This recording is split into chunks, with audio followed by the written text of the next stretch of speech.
안녕하십니까, 멜번 정반장입니다. 오늘은 2021년 11월 17일입니다. 날씨 너무 좋은 날입니다.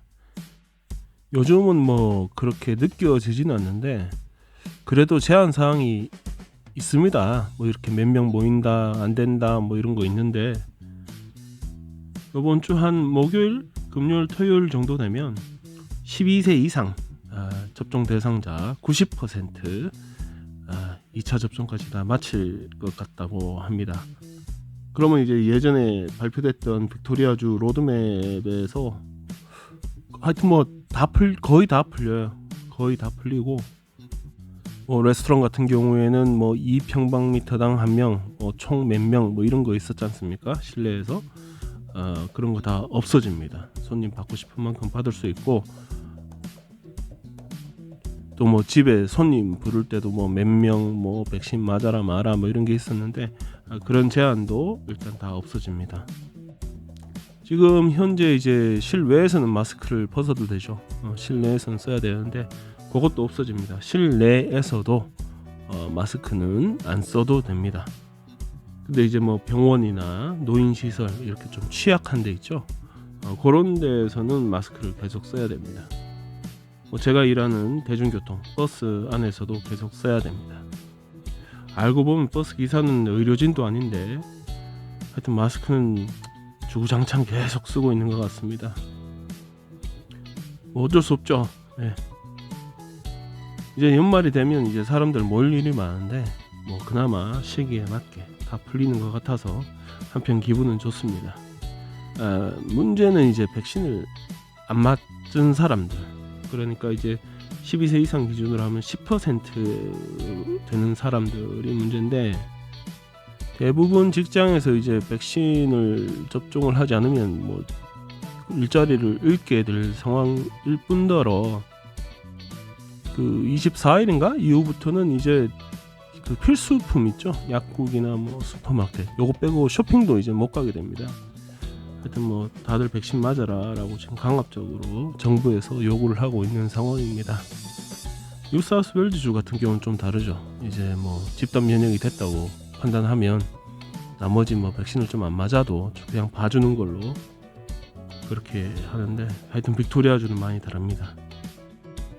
그 어제 간만에 기자들 앞에 선 다니엘 앤드류스는 이번 주말 되면 추가 완화안이 어떤 건지 이렇게 발표할 수 있을 것이다, 이렇게 또 예고를 하면서 또 시청률 높이는 데 집중을 했습니다.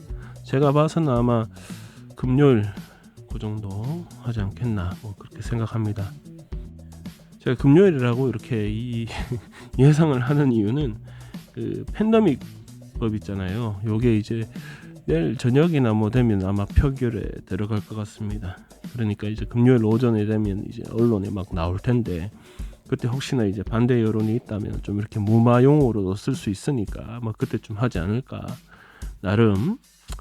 나름의 근거를 갖고 예상을 한번 해봅니다. 예, 팬데믹법 때문에 말이 많습니다. 뭐 수정안을 뭐 내놨다고는 하지만 뭐 변호사들의 모임이라든가 판사들의 모임이라든가 뭐 은퇴한 법조인들의 모임이라든가 각계각층에서 우려를 계속 표시하고 있습니다. 그 하다못해 공공정책에 대해서 이렇게 평가를 하고 조언을 하는 빅토리아 옴부드스맨, 거기서도 이제 공식 입장이 나왔죠. 법이 좀 문제가 있다 이거는. 근데 어제 의회에서 이렇게 막 논쟁을 하는데 다니엘 이야기로는 이거만큼 뭐 깨끗한 법이 어딨냐, 뉴사우스웨일즈주에도 있고 뉴질랜드에도 있고 빅토리아주에 있는 게 아마 제일 깨끗할 거다, 뭐 이딴 소리를 했어요. 자, 정확하게 보면요, 지금 빅토리아주는 비상사태 안에 있어요. 아직까지 12월 중순까지인데, 이 비상사태가 끝나면 그 다음부터 주정부가 뭐 록다운을 한다거나 이런 걸 못해요. 비상사태를 연장을 하려면 의회에 가서 아마 이제는 한 달씩 이렇게 연장을 해야 돼요.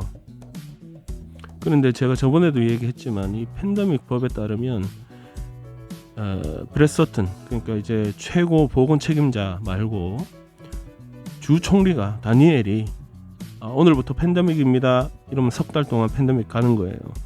그러면 자기가 나름 명령을 내릴 수 있어요. 뭐 야간 통행 금지는 물론이고 집 밖을 나갈 수 있는 몇 가지 이유 뭐 이런 것도 있고, 그 중에 가장 결정적인 거는 이렇게 그 영어로 그 authorized officer, 그러니까 이제 뭐 인스펙터나 뭐 경찰 그쯤 되겠죠. 그런 사람들이 여러분들의 집을 가서 문을 따고 들어가서 영장 없이 들어가서 수색을 해서 자기들이 판단하기에 영령에 따라서 방역 명령을 어겼다라고 하면 감금시킬 수 있습니다. 감방에 넣을 수도 있고요. 자, 뭐 거기까지는 할 수 있다 쳐. 문제는 여러분들이 항의를 할 방법이 없다는 거예요.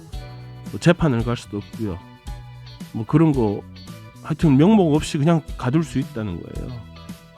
그냥 제목만 하나 달면 돼요. 이 사람이 이러이러해서 방역 지침을 어겼다. 아니 뭐 어기면 벌 받아야지 뭐 이런 건 맞는데, 저도 뭐 그렇게 생각은 합니다만, 민주주의라는 게 그런 게 아니잖아요. 혹시나 모를 선의의 피해자를 방지하기 위해서 사회가 어떤 구조적인 게 있어야 되잖아요. 그거를 싹 다 무시할 수 있다는 거죠.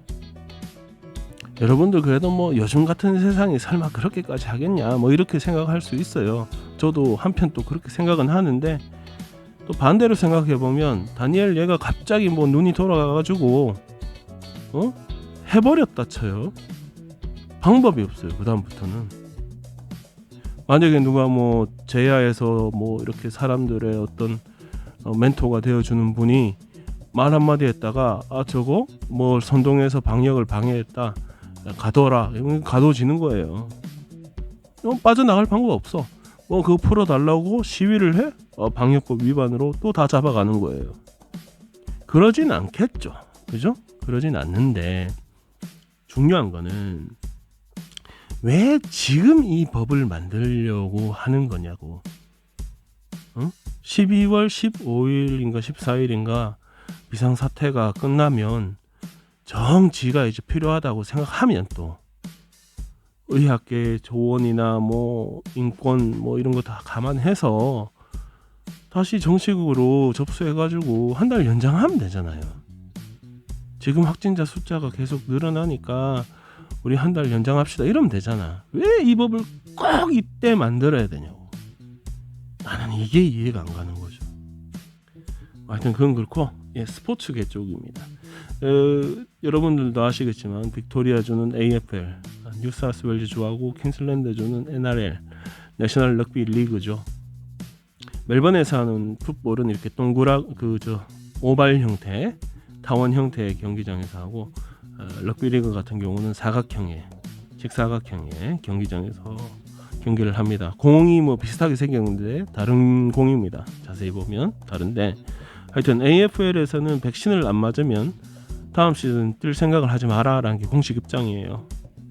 뭐 여러분들도 아시겠지만 다니엘이 일하고 싶으면 백신 맞아라 이미 그랬죠. 끝난 거죠 얘기가. NRL은 어제 그 관계자 높은 사람이 얘기를 했는데, 지금 뉴사우스웨일즈주 같은 경우는 이제 아까도 말씀드렸지만 집단 면역이 되면 뭐 나머지 백신 안 맞은 사람 같은 경우는 그냥 수용해서 가는 걸로 지침을 잡았단 말입니다. 그래서 NRL도 95% 정도만 맞으면 5% 정도 백신 안 맞는 선수들 같이 끌어안고 시즌 진행하겠다 라는 생각을 하고 있고, 조만간에 그렇게 공식 발표를 할 모양입니다. 퀸슬랜드주는 그 경기장 스테디움 정부가 몇 % 지분을 가지고 있는 경우가 많은데, 그리고 이제 스폰서들이 있겠죠.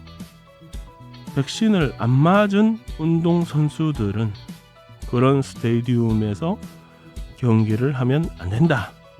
럭비뿐만 아니고 다른 것도 마찬가지. 그러면 NRL 협회에서는 백신을 안 맞아도 돼라고 한 선수가 있다면 원정 경기를 가서 퀸슬랜드나 뭐 빅토리아에 못 오죠. 와도 뭐 게임도 못 뛰고. 지금 이 상황이 되게 많이 꼬였습니다. 앞으로 이 사태가 어떻게 풀어질 건지 한번 봐야 되겠습니다. 여러분들 그 옷에 한국이나 호주나 뭐 할 거 없이 커피값 오를 거다 뭐 이런 얘기 많이 들으셨을 겁니다. 커피값 오르는 거는 지금 커피 생산량이 많은 브라질, 이제 뭐 가뭄도 있고 또 서리도 많이 내려가지고 커피 작황 자체가 좋지가 않답니다. 또 원산지에서 개판됐는데 그 수입해다가 만들어 먹는 입장에서 뭐 가격 올라가는 건 당연하죠. 거기다가 또 변수가 또 하나 있죠. 그나마 있는 그 뭐 수출입이 왔다 갔다 한다 해도 지금 현재 세계적으로 물류가 엉망진창입니다. 얼마 전에 들어보니까 뭐 컨테이너가 어디 한쪽에 몰려가지고 어디 나가지를 못하니까 컨테이너 없어서 아무것도 못 파네 이런 소리도 나오고, 거기다가 요새는 일하는 직원도 못 구한다죠. 호주 같은 경우는 뭐 잘 아시겠지만 유학생이나 뭐 백패커나 워킹 홀리데이 비자나 뭐 이런 거 가진 분들이 그런 서비스직에서 진짜 일을 많이 해줬고 사회 전반에 많은 도움이 됐는데, 지금 그런 인원이 뭐 전무하다고 해도 될 정도니까, 그죠? 그럼 일하는 사람 구하기 어려우니까 그만큼 웃돈을 주고 모셔와서 일을 시켜야 되고, 그러다 보니까 이제 뭐 비용이 많이 드는 거죠. 그럼 당연히 판매하는 거를 가격을 올려야 되겠죠. 뭐 그러다 보니까 이제 커피값이 오를 수밖에 없는 상황으로 흘러가고 있습니다.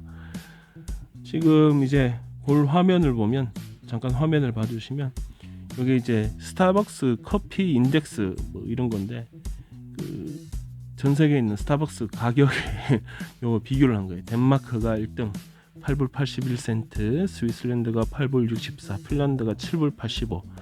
예, 뭐 꽤 비싸네요. 8불 80이면 하루에 한 잔 먹기도 좀 부담스러울 수도 있겠어요. 어디서 듣기로 뭐 한국 스타벅스도 뭐 되게 비싸다 그러는데 탑10 안에는 못 들어갔습니다.